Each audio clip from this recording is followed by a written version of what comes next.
The universe was quiet until it wasn't. Commander Jack Morrison sat in his chair at Luna Base, sipping coffee from a mug that read "World's Best Space Dad." The night shift was usually boring. Not tonight. "Sir, we've got something," said Lieutenant Emma Walsh, her fingers flying across the keyboard. Multiple objects just appeared at the edge of the solar system. Jack straightened up. "Asteroids?" "No, sir. They're moving in formation." The main screen flickered to life, showing dozens of massive ships hanging in space. They were sleek, silver, and definitely not human-made. Jack's coffee suddenly tasted bitter. "Get me the president," he said calmly. Inside, his heart was racing. President Hannah Cole answered immediately. She was still in her pajamas, but her eyes were sharp. "What do we have, Commander?" "Visitors, Madam President, and they brought a lot of friends." The alien ships moved closer to Earth. They were huge, each one bigger than any aircraft carrier. Their surfaces gleamed with strange symbols that hurt the eyes to look at directly. Then came the message. It blasted across every radio frequency, television channel, and internet connection on Earth. The voice was mechanical, cold, and spoke perfect English. "People of Earth, this is Commander Crickstalk of the Zalian Empire. Your planet has been selected for integration into our glorious civilization. You have 24 of your hours to surrender unconditionally. Resistance will result in the complete destruction of your species. This is not a negotiation." The transmission ended as suddenly as it began. In the Luna Base Command Center, everyone stared at the screen in silence. Then, from the back of the room, someone snorted. It was Ambassador Claire Bennett, who had been visiting the base for a diplomatic tour. "Did they seriously just send us a form letter?" she asked, trying not to laugh. Jack looked at her, confused. "What do you mean?" Claire walked forward, pointing at the screen. "Listen to that wording. Selected for integration. Glorious civilization. This is copy-paste conquest. They probably use the same speech on every planet they invade." Lieutenant Walsh nodded. The translation was too perfect, like they've done this 100 times before. Jack rubbed his chin. "So we're dealing with alien bureaucrats." "Worse," Claire said. "We're dealing with alien middle management." The joke broke the tension. People started chuckling. The laughter spread through the command center like a wave. Meanwhile, on Earth, the reaction was even more unexpected. Instead of panic in the streets, people were sharing memes. Someone had already auto-tuned the alien message into a dance track. It had 10 million views in the first hour. General Marcus Turner called from the Pentagon. "Commander Morrison, the Joint Chiefs want to know our status." "Well, General, we've got about 24 alien ships demanding our surrender, and the internet thinks it's hilarious." There was a pause. "Come again." "Sir, people are laughing at them." The whole planet. In New York, crowds gathered in Times Square, not to riot, but to watch the alien ships on the big screens. Street vendors were already selling "I Survived the Alien Invasion" t-shirts. A hot dog seller added Zillion Special to his menu. It was just a regular hot dog with green relish. Back on Luna Base, they received another transmission. This time, the alien commander sounded confused. "Humans, you seem to misunderstand the gravity of your situation. We have conquered 1,000 worlds. We have never been defeated. Why do you not fear us?" Jack looked at Claire. She shrugged and grabbed the microphone. "Commander Crickstalk, this is Ambassador Claire Bennett of Earth. We appreciate your offer, but we'll have to decline. Have a nice day." She turned off the microphone before adding, "P.S. You might want to update your threatening speech. It's a bit outdated." The command center erupted in laughter again. Even President Cole, still on the video call, was smiling. "Did we just tell an alien invasion force to go away?" Jack asked. "Pretty much," Claire replied. "And I think we hurt their feelings."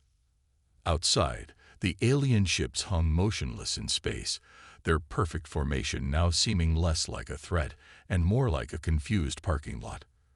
For the first time in the Xalian Empire's history, a species had responded to their demands with laughter. The countdown to humanity's supposed surrender had begun, but Earth wasn't preparing to give up. Earth was preparing to teach the galaxy a lesson about underestimating humans. Commander Krixtalk stared at his view screen.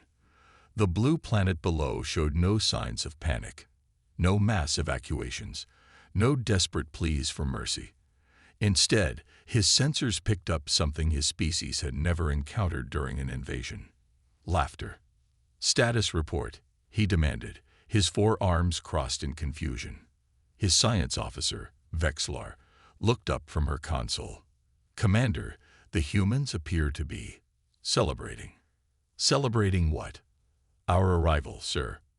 Krixtalk's scales turned a deeper shade of purple, indicating his frustration.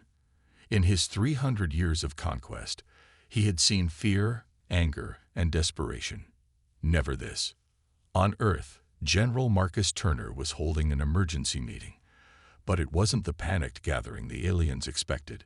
Military leaders from around the world were calmly discussing strategy while eating pizza. "So, what do we know about their ships?" Turner asked, taking a bite. Dr. Sophie Wright pulled up a hologram.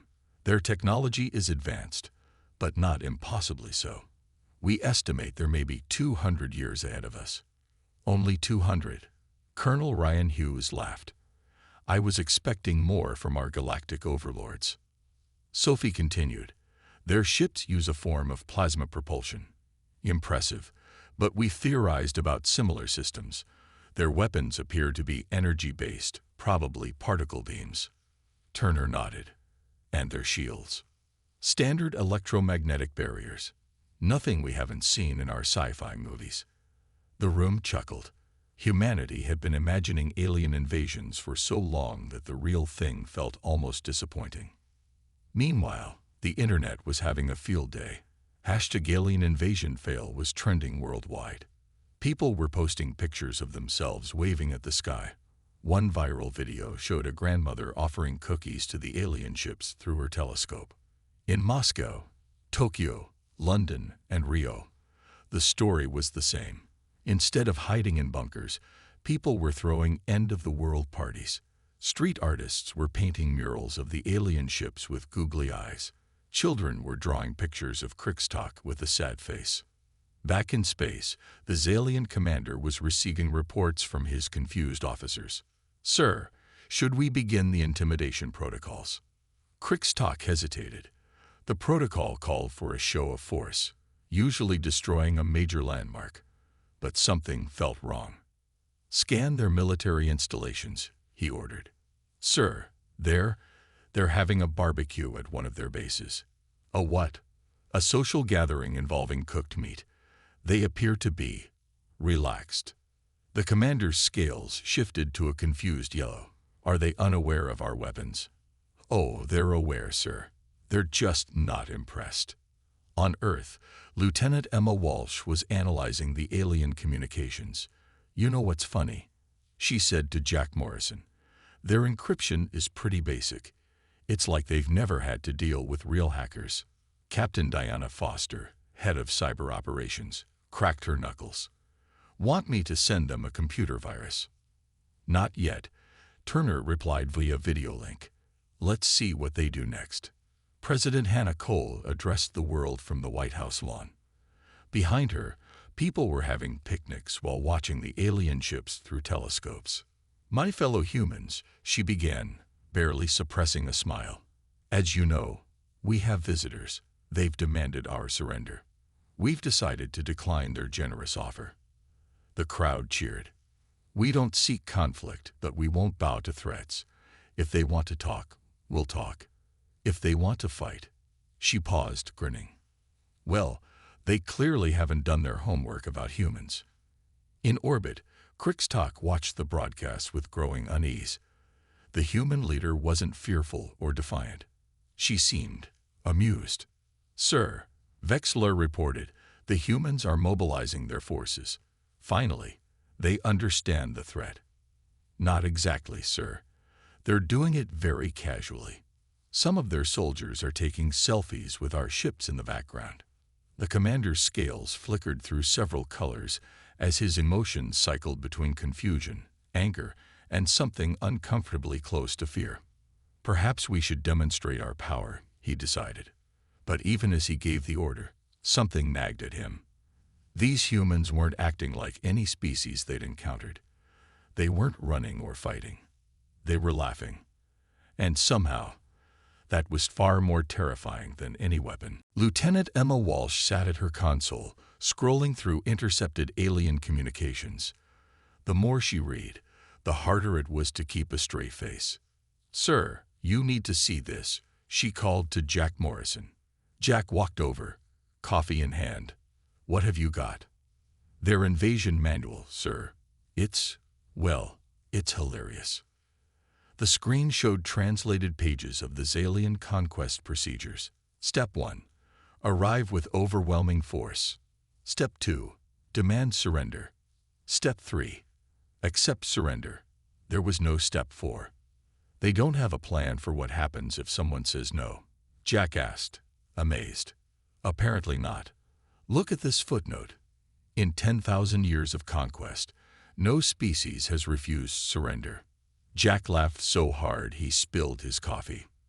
In the Zalian flagship, confusion was turning to concern. Commander Krikstok watched Earth's news broadcasts with growing bewilderment. Instead of emergency bulletins and crying citizens, he saw comedy shows making fun of his empire. One late-night host joked, "The aliens gave us 24 hours to surrender." But they didn't specify Earth hours or their hours. Classic rookie mistake. The audience roared with laughter. "Commander," Vexler reported, "the humans have created something called memes about us." "Show me." The screen filled with images. One showed the Zalian ships with the caption, "When you travel across the galaxy to intimidate someone, but they just think you're cute." Another featured a picture of Krikstok with the words, "That face when your invasion becomes a comedy show." The commander's scales turned bright red with embarrassment. Meanwhile, Dr. Sophie Wright was studying the alien technology with fascination rather than fear. "Their ships are impressive," she told General Turner, "but they got some major weaknesses. Such as, they rely entirely on automation. No manual overrides. One good computer virus could cause chaos." Turner grinned. "How very human of us to immediately think of that. Also, their shields can't block physical objects, only energy weapons. So, theoretically, we could throw rocks at them." Sophie laughed. "Big rocks. Very fast rocks. But yes." In homes across Earth, families were watching the alien ships like they were a new reality TV show.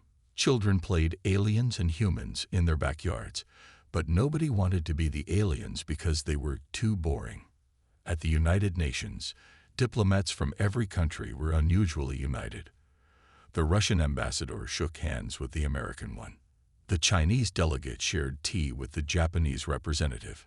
Nothing brings people together like laughing at the same joke. President Hannah Cole called Commander Krikstok directly. The alien appeared on screen, trying to look menacing. "Human leader, your time is running out." "Commander, have you considered just talking to us?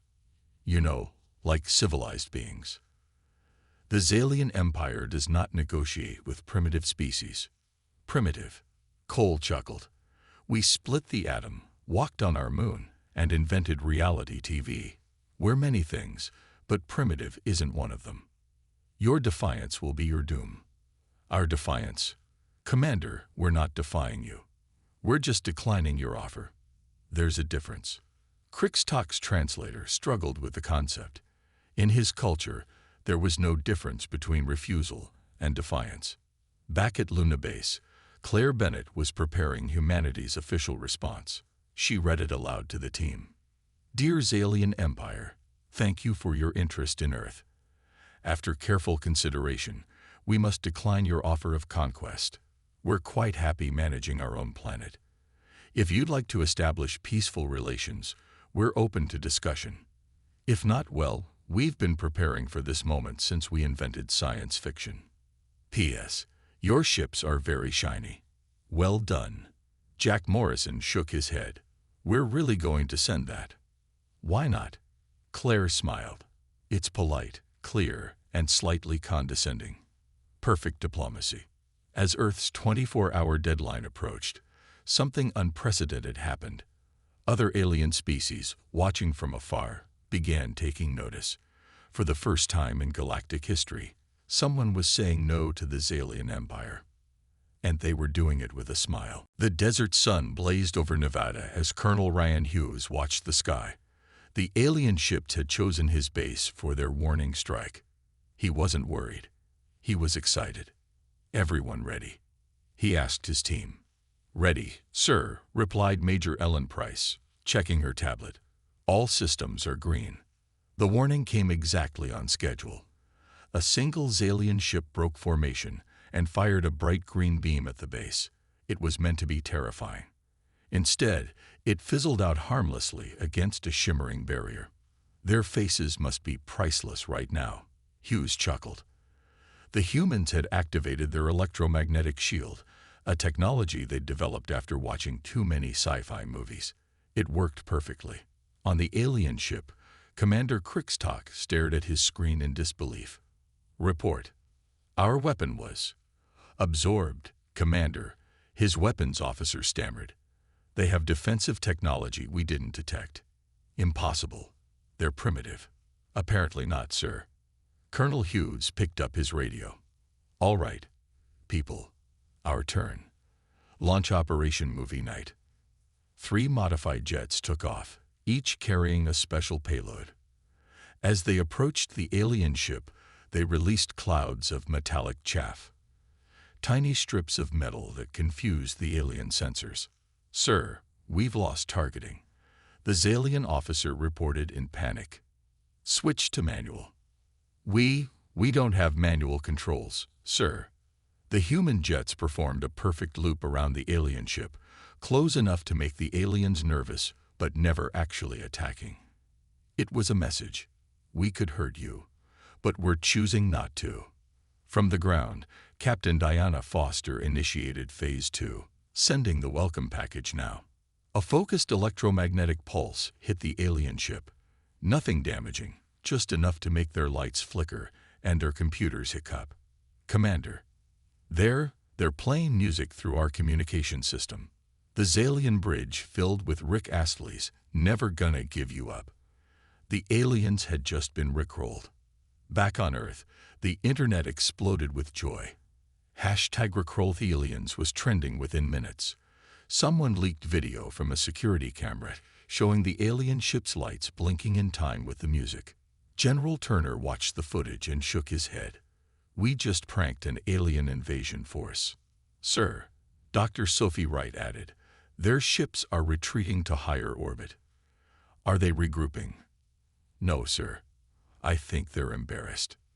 The real surprise came when 5 alien scout ships suddenly lost power and began falling toward Earth. But instead of celebrating their apparent victory, the humans did something unexpected. Launch rescue operations, President Cole ordered immediately. Mom, her aide questioned. They're about to crash. We're not letting anyone die today. Human rescue teams caught the falling ships with experimental tractor beams, another technology inspired by science fiction. The alien pilots were extracted safely, confused but unharmed. Lieutenant Chris Palmer led the rescue team. When he opened the first scout ship, he found a terrified alien pilot. Hey buddy, Palmer said gently, offering a bottle of water. Rough day. The alien, expecting torture or death, was baffled by the kindness. In a secured facility, the captured aliens were given food, medical care, and even entertainment. Someone had set up a TV showing Earth movies about friendly aliens. I don't understand, one pilot told his human guard. We came to conquer you. The guard, Private Kevin Jones, shrugged. Yeah, we noticed. Want some pizza? The pilot tried the strange Earth food and found it delicious. Commander Krickstock watched his missing pilots on the human news. They weren't being tortured or interrogated. They were eating snacks and watching something called E.T. "They're treating our warriors like guests," he muttered in disbelief. "Sir," Vexlar said quietly, "maybe we underestimated them. They rickrolled us, captured our ships, and now they're feeding our pilots pizza. Yes, I think we underestimated them." As night fell, the alien fleet remained in high orbit, uncertain what to do next. Below them, Earth continued as normal. People went to work, children went to school, and everyone kept sharing memes about the universe's most polite invasion response. The Xalians had expected fear and found laughter. They had promised destruction and received mercy. For the first time in their empire's history, they didn't know what to do next. Dr. Nathan Brooks couldn't believe his luck. 5 alien scout ships sat in the research hangar, and he had full access. His team worked around the clock, taking apart the technology piece by piece. "This is incredible," he told General Turner during a video call. "Their systems are advanced, but surprisingly simple." Simple how? They never expected anyone to hack them. It's like they put all their points into offense and forgot about defense. Nathan held up a circuit board. "See this? It's their main computer core. No encryption, no security protocols. They really thought no one would ever get this far." Meanwhile, Commander Lisa Mitchell was preparing something the aliens never expected: a space offensive using civilian ships. "Are you sure about this?" asked her second-in-command, Lieutenant Paul Rodriguez. "Absolutely. They're expecting military vessels. They won't know what to do with cruise ships and cargo haulers." The plan was brilliant in its simplicity. Dozens of modified civilian spacecraft launched from Earth, each one equipped with improvised weapons. Luxury cruise liners became battleships. Cargo ships turned into missile platforms. Even old satellites were repurposed as weapons. The Xalian fleet detected the approaching ships and hesitated. Their combat computers couldn't classify them. "Commander, we're detecting vacation vessels," reported a confused officer. Krikstok squinted at his screen. "That can't be right." "Sir, they're hailing us." The main screen showed Lisa Mitchell standing on the bridge of the MSS Paradise, formerly a luxury space cruise ship. "Attention Xalian fleet," she announced cheerfully. "This is Commander Mitchell of the Earth Defense Force. We're here to discuss your extended warranty." Before the aliens could respond, the human ships opened fire. But they didn't use conventional weapons. Instead, they launched pods filled with paint, glitter, and electromagnetic confetti. The Xalian ship's sensors went haywire. "We can't see," shouted the navigation officer as sparkly paint covered their view screens. "Our sensors are detecting party supplies," another officer reported in bewilderment.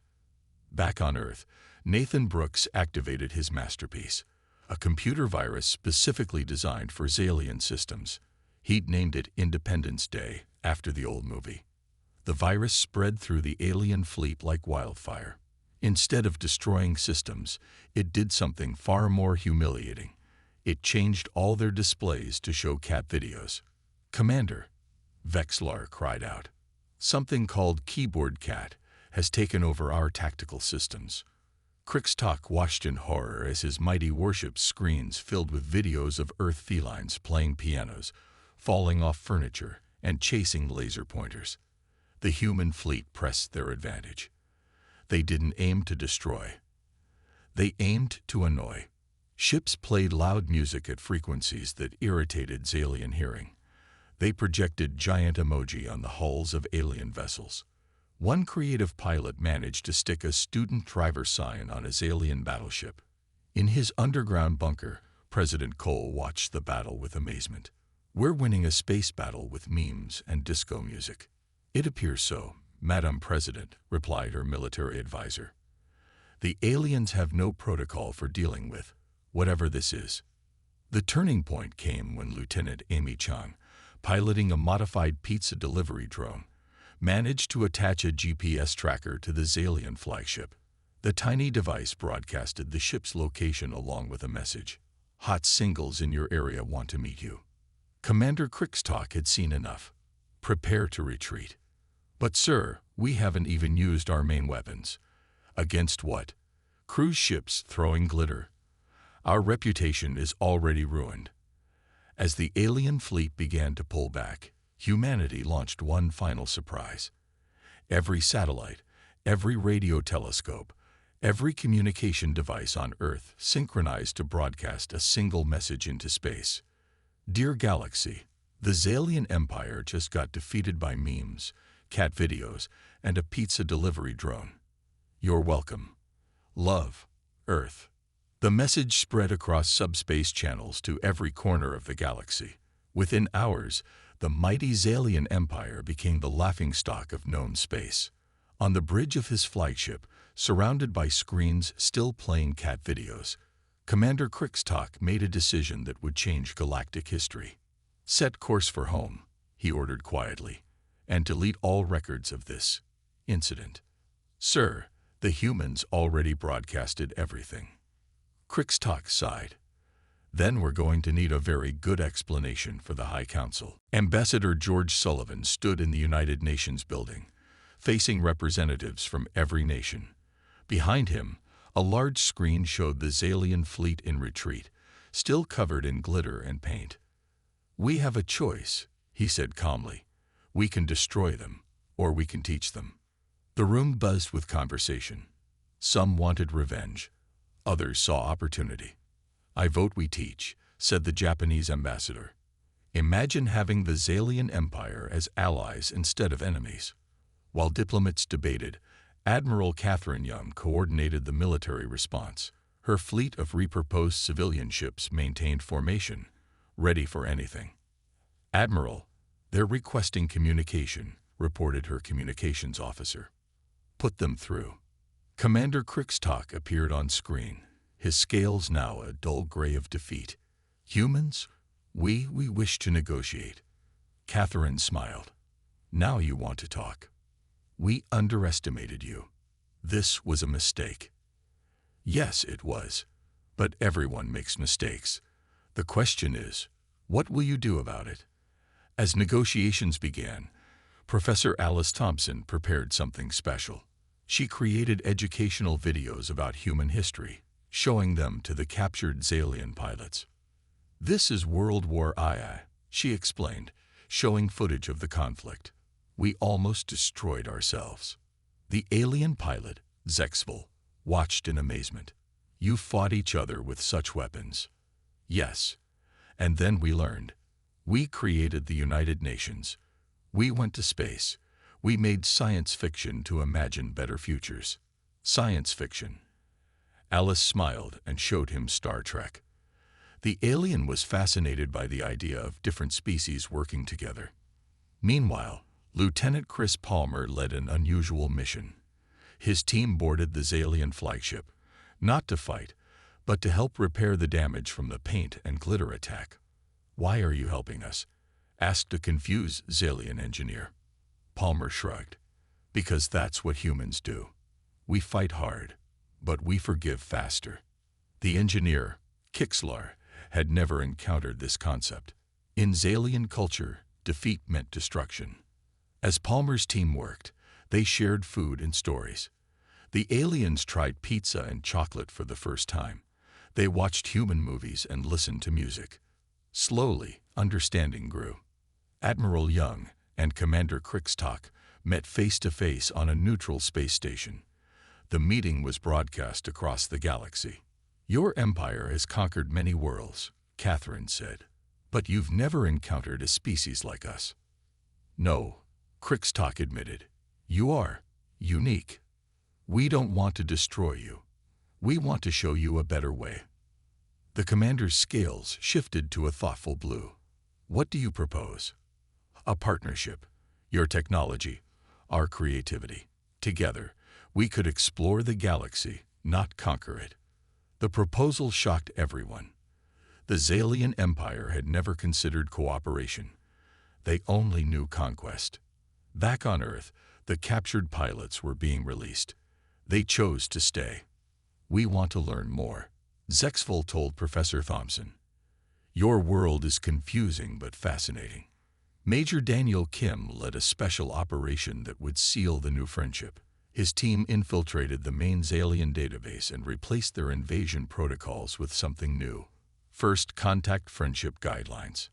The document included instructions like, always bring gifts. Pizza is recommended. Never threaten destruction. It's rude. Share funny videos. Cats are universal. Remember, different is not dangerous. When Krixtok discovered the change, he didn't order it reversed. Instead, he laughed. The first Xalian laugh in recorded history. The galaxy watched in disbelief as the fearsome Xalian Empire signed a peace treaty with Earth. The document was simple. We, the Xalian Empire, and the people of Earth, agree to be friends. We will explore together, learn together, and laugh together. We will protect each other and respect our differences, and we promise to never, ever underestimate anyone based on their technology level. As the ceremony ended, President Cole shook Krixtok's hand. After explaining what a handshake was, "Welcome to the galactic community," she said. "The real one, where we help each other instead of conquering." The commander's scales glowed with a new color. Hope. Thank you for teaching us. There's another way. Above Earth, human and Xalian ships flew in formation, a symbol of the galaxy's strangest and strongest new alliance. The news of the Xalian Empire's defeat spread across the galaxy like wildfire. On distant worlds, oppressed species whispered about the humans who laughed at invasion and won with kindness. Commander Krixtok stood before the Xalian High Council, his scales shifting through various shades of embarrassment. The ancient chamber, usually filled with reports of conquest, now echoed with an unfamiliar sound. Uncertainty. "You return in defeat," growled High Chancellor Draxenar. "Explain yourself." Krixtok straightened his spine.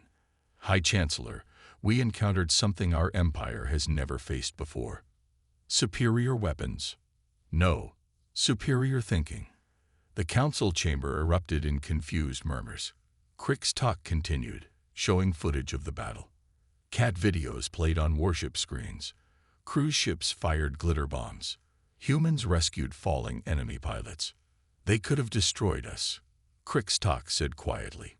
"Instead, they chose to teach us." On Earth, the changes were already beginning. Xalian engineers worked alongside human scientists, sharing technology. The first project, cleaning up space debris using Xalian tractor beams. Dr. Nathan Brooks and Vexlar, the Xalian science officer, made an incredible discovery while working together. "You're faster than light drive," Nathan said excitedly.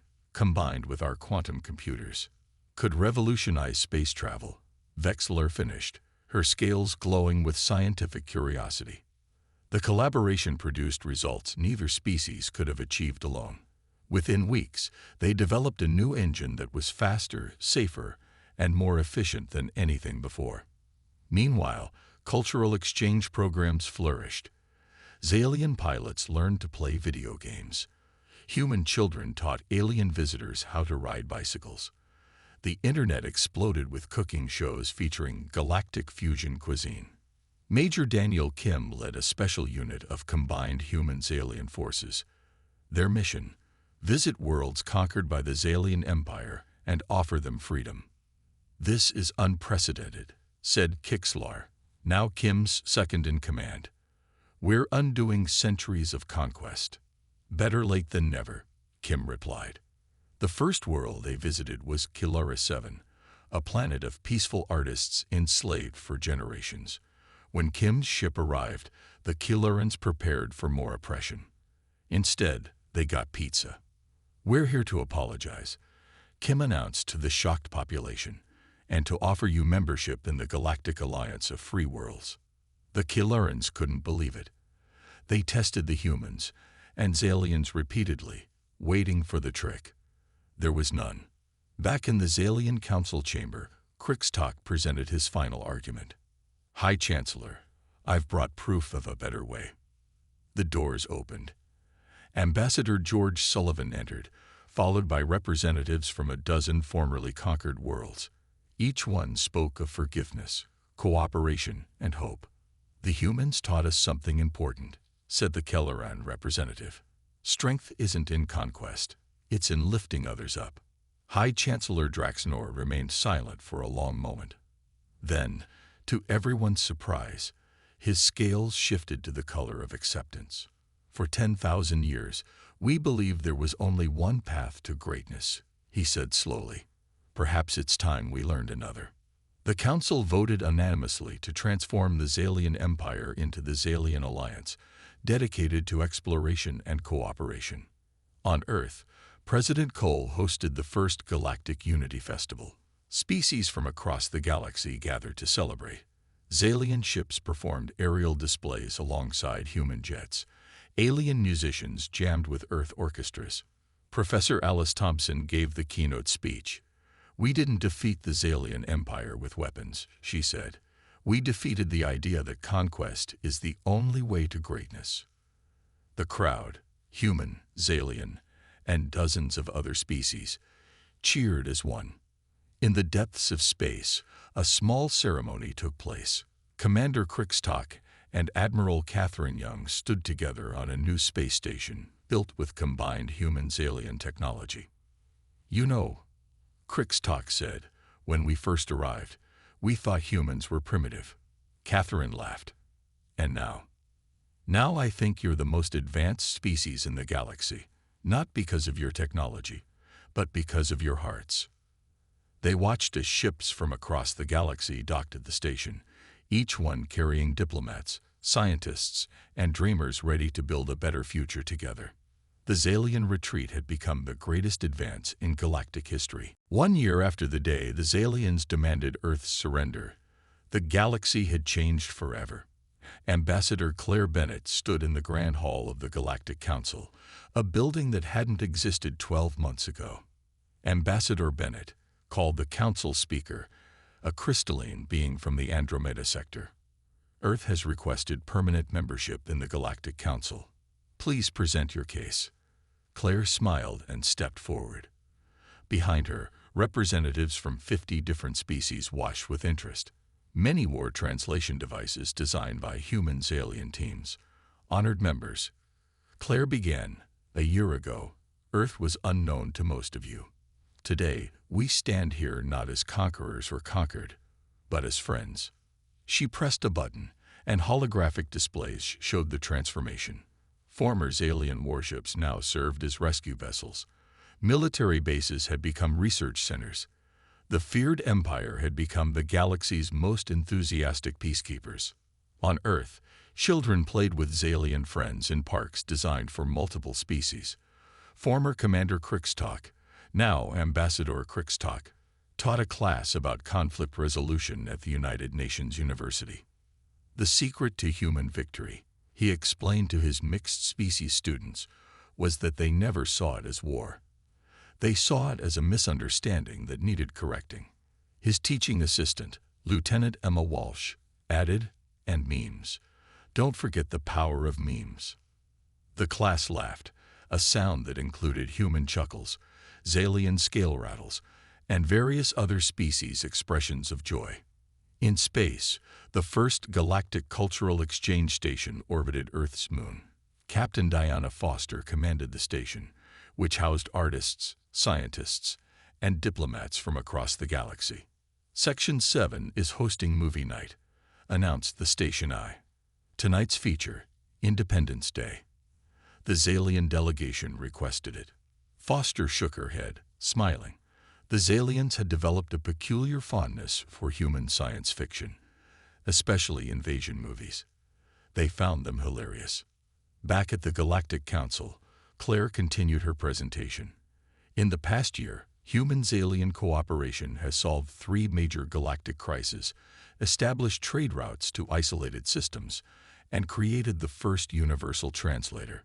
But most importantly, she added, "We've proven that there's strength in diversity, power in cooperation, and wisdom in laughter." The vote was unanimous. Earth became the first planet to gain Council membership within a year of first contact. As celebrations erupted across the galaxy, President Hannah Cole addressed humanity from the White House lawn. Behind her, Ships from 100 worlds painted the sky with congratulatory light shows. 1 year ago, she said, aliens ordered Earth to yield. We laughed. Today, the galaxy laughs with us. The crowd cheered. Among them stood former enemies, now friends. Zexville, the first captured Zalian pilot, wore a t-shirt that read, "I invaded Earth, and all I got was this awesome planet." In a quiet corner of the celebration, Dr. Nathan Brooks and Vexlar announced their greatest achievement, a gateway system that would connect the entire galaxy. Travel time between the furthest points would be reduced from years to hours. "We call it the Unity Network," Nathan explained, "because that's what it represents." As the sun set on this historic day, Admiral Catherine Young and Ambassador Krickstock watched from the observation deck of the International Space Station. "You know what's funny?" Catherine mused. "If you had attacked any other way, you might have won." Krickstock's scales shifted to amused pink. "No, Admiral. If we had attacked any other way, we would have lost everything. Instead, we gained a galaxy." Below them, Earth glowed with the lights of celebration. Above them, stars that once seemed so far away now felt like neighboring houses. The last entry in the official Galactic History Archive read, "On this date, the Age of Conquest ended, and the Age of Cooperation began. It started with laughter, continued with kindness, and flourished with friendship. The humans didn't just save their world. They saved us all from ourselves. And they did it by showing us that the greatest power in the universe isn't weapons or technology, but the ability to see potential friends and potential enemies." And somewhere in the vast cosmos, other would-be conquerors heard the story and thought twice about their plans. After all, nobody wanted to be the next empire defeated by memes and pizza.